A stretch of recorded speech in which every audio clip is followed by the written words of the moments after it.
when I noticed the red envelope nailed to my front gate. It wasn't unusual to get mail, but this was different. The envelope stood out against the faded wood of the gate, too official-looking to ignore. I walked over, curiosity getting the best of me. As I pulled it off the post, the weight of it struck me. It was thicker than usual, and the bold letters on the front read, "Official Notice of Violation." I tore it open, half expecting it to be some kind of scam, but what I found inside immediately made my stomach drop. The letter was from something called the Greater Simmons Valley Homeowners Association, or HOA, claiming my farm was in violation of several codes. At first glance, it sounded like a bad joke. Livestock containment violation, it read, followed by a list of rules I'd never agreed to. The letter detailed unauthorized structures on my land and demanded that I pay a fine of $4,500 within the next 72 hours. If I didn't comply, they claimed they would send enforcers to inspect my property and remove my livestock. I blinked and read it again, my mind racing. Livestock containment violation? My goats and cattle were well taken care of, with proper fencing and shelter. There were no issues. I had never even heard of the Greater Simmons Valley HOA. The letter threatened to send bulldozers to remove the violations if I didn't comply. My stomach churned with anger. Who the hell did these people think they were? And why were they threatening my animals? I took a deep breath, trying to stay calm. This wasn't just an annoying letter. This was an outright threat to my livelihood, my land, and the animals I cared for deeply. No one was going to take my animals, not without a fight. As I stood there, staring at the letter, the reality of what it was saying began to sink in. I wasn't just dealing with some minor violation or a simple fine. They were threatening to take my animals. The words on the page felt like a slap in the face. Remove your livestock, they had said. Immediate inspection and removal of unapproved structures.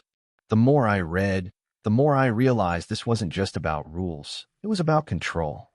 This HOA, led by a person named Karen Whitaker, had no authority over me, and yet they were trying to intimidate me into submission.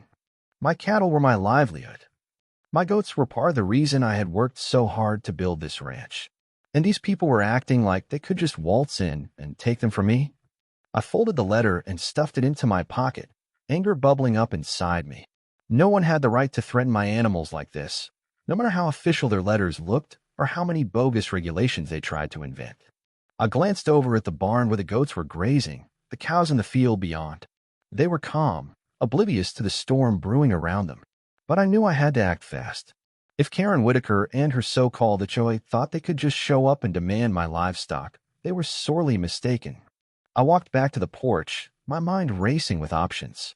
My military training kicked in. I knew that this was about to get serious. First, I needed to figure out who these people really were and whether they had any legal authority to back up their threats. If they didn't, then I would make sure they learn exactly who they were messing with. I reached for my phone, ready to make a call. I wasn't going to let them get away with this, not without finding out exactly who I was up against. I couldn't shake the feeling that something wasn't right.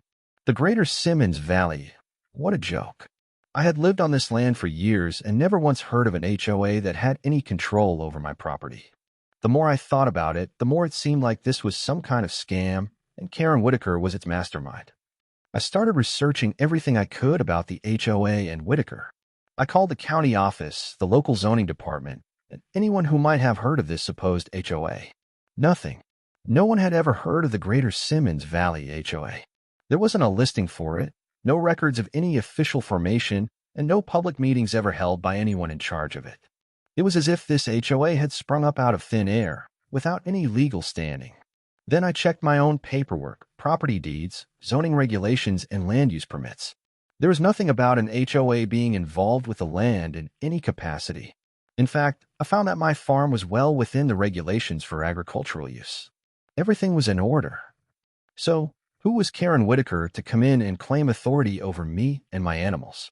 I made a few more calls to some neighbors, especially those who had been here longer than me.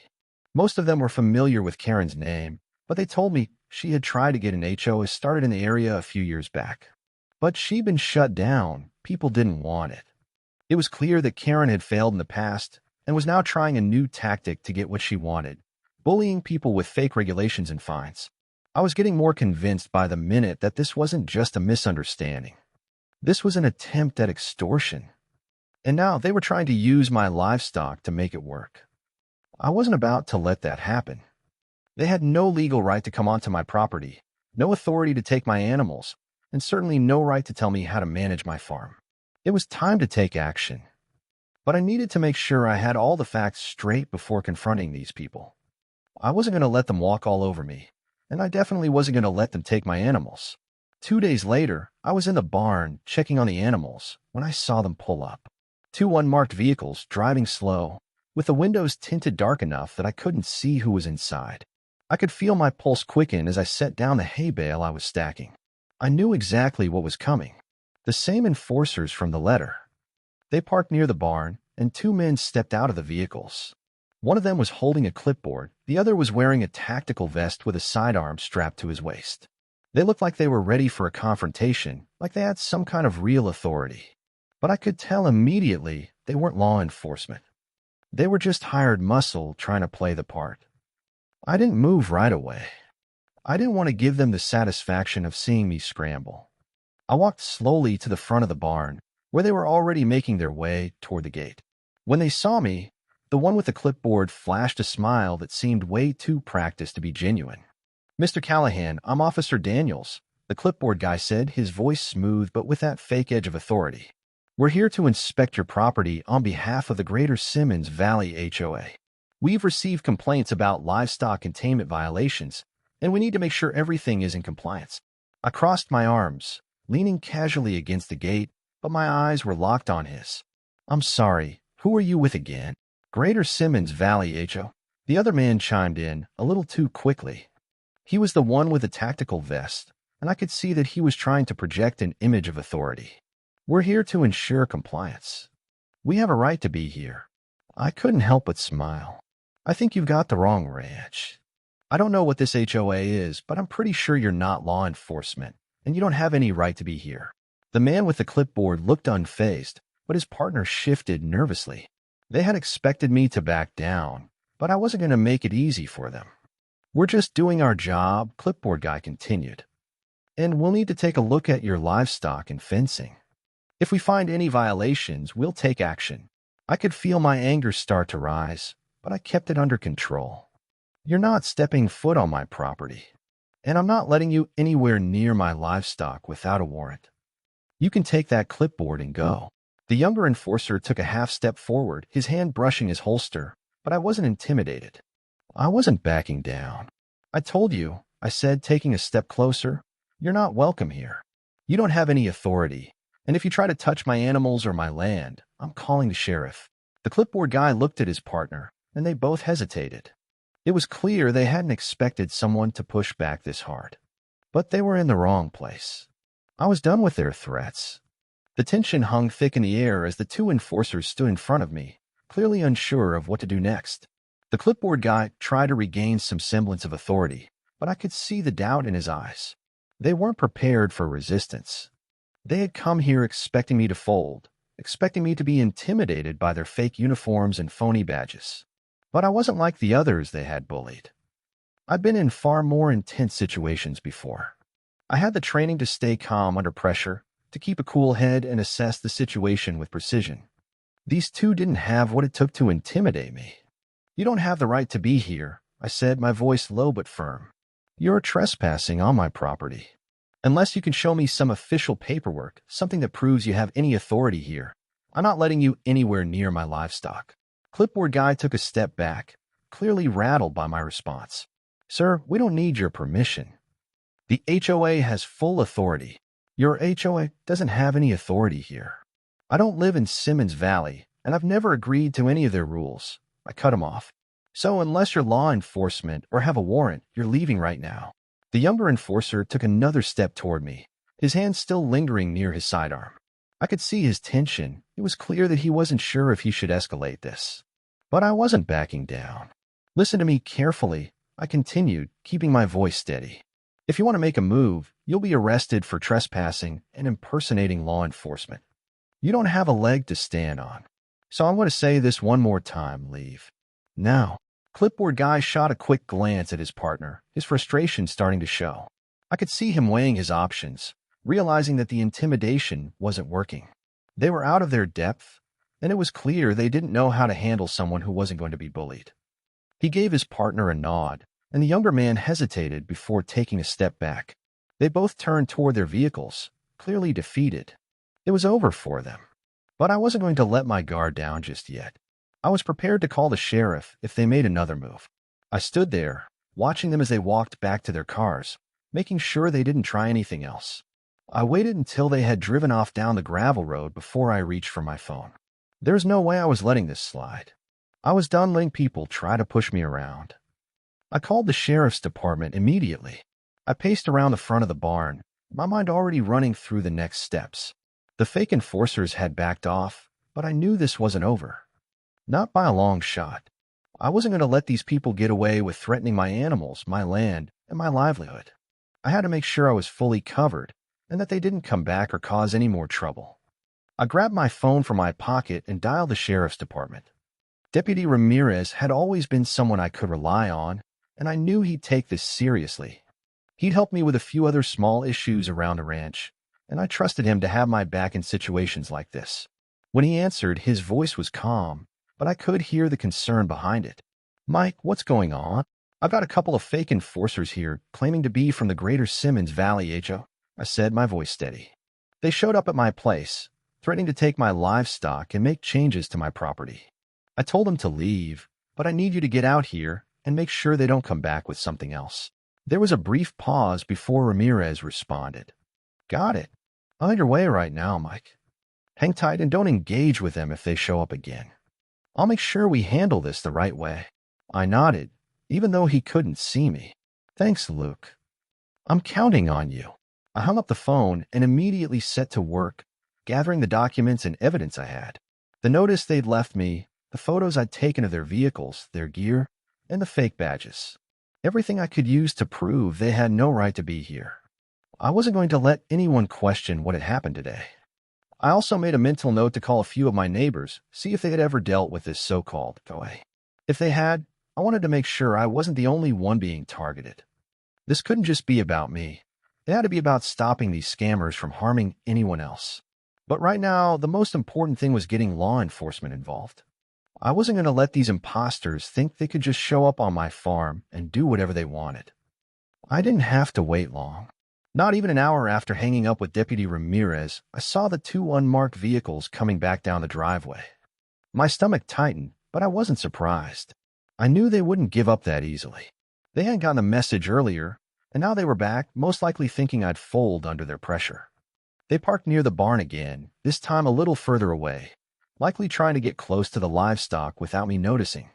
I stood in the doorway of the barn, watching them as they got out of their vehicles, both men looking determined but less confident than before. Clipboard guy, the one who had done most of the talking earlier, walked straight toward me, his face twisted with frustration. The younger enforcer followed behind him, clearly unsure of what to do next.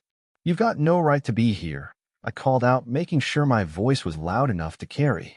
"I've already told you to leave. If you don't, I'll have no choice but to call the sheriff again." Clipboard guy waved me off, clearly not interested in my warning. He stepped closer, his voice cold. "We gave you a warning. We've got orders to enforce HOA regulations, and we don't need your permission to inspect the property. If you don't comply, we'll seize your livestock." That was when my blood ran cold. Seize my livestock? I knew this was a scare tactic, but it hit me hard nonetheless. My animals weren't just a business to me. They were part of my life. I had spent years building this farm, and now these two had the gall to threaten my livelihood. I took a deep breath, reminding myself that I was prepared for situations like this. I wasn't going to back down. "You have no legal right to take anything from me," I said, stepping forward with purpose. "You don't have a warrant. You're trespassing, and I'm not going to let you touch my animals.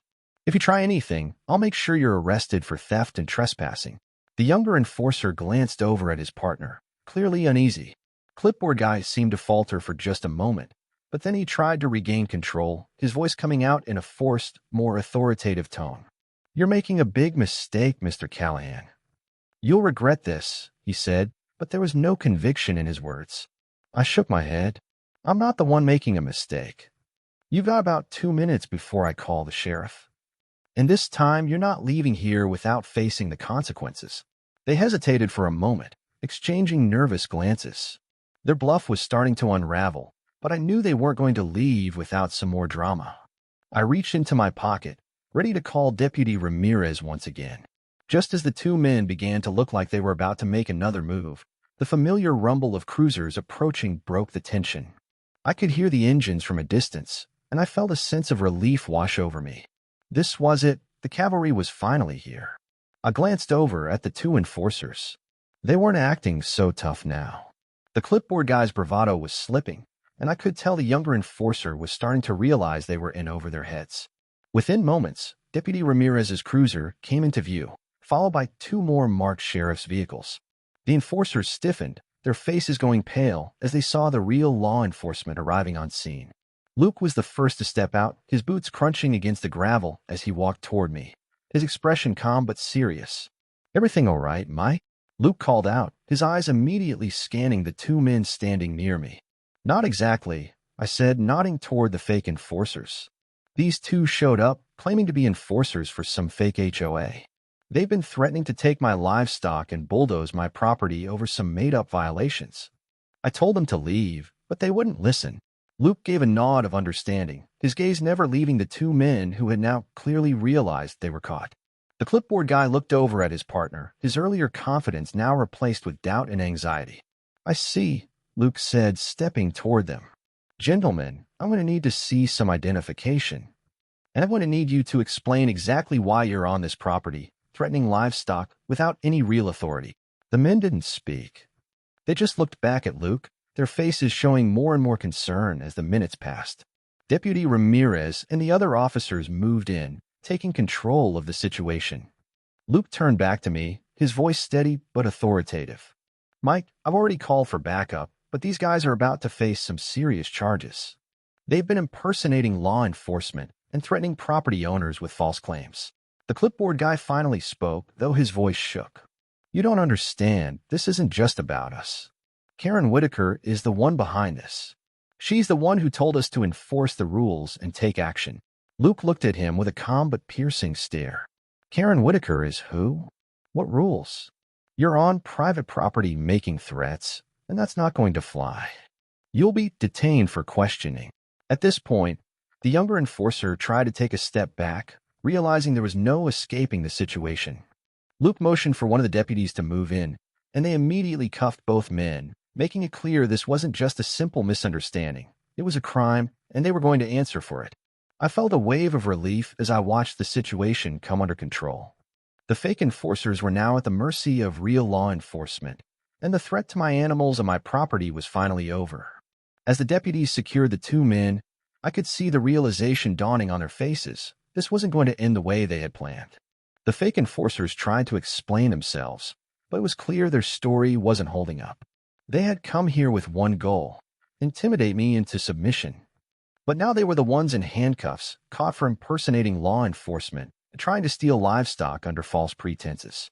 Clipboard guy tried to put on a brave face, but I could see the panic in his eyes as one of the deputies took photos of his badge and the fake documents they presented. He stammered something about Karen Whitaker and official HOA business, but no one was buying it. It was too late for excuses. Deputy Ramirez took a few steps closer to me. "Mike, we've got a solid case here. These guys have been making false claims about property violations all over town. They got nothing but fake badges and paperwork that won't hold up in court." I nodded, a sense of satisfaction washing over me.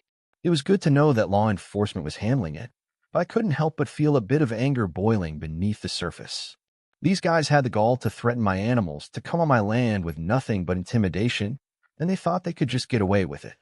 As the officers continued to process the two men, I took a moment to step back and take it all in. This had escalated quickly, from a letter in my mailbox to having these two men show up on my property trying to force me into compliance.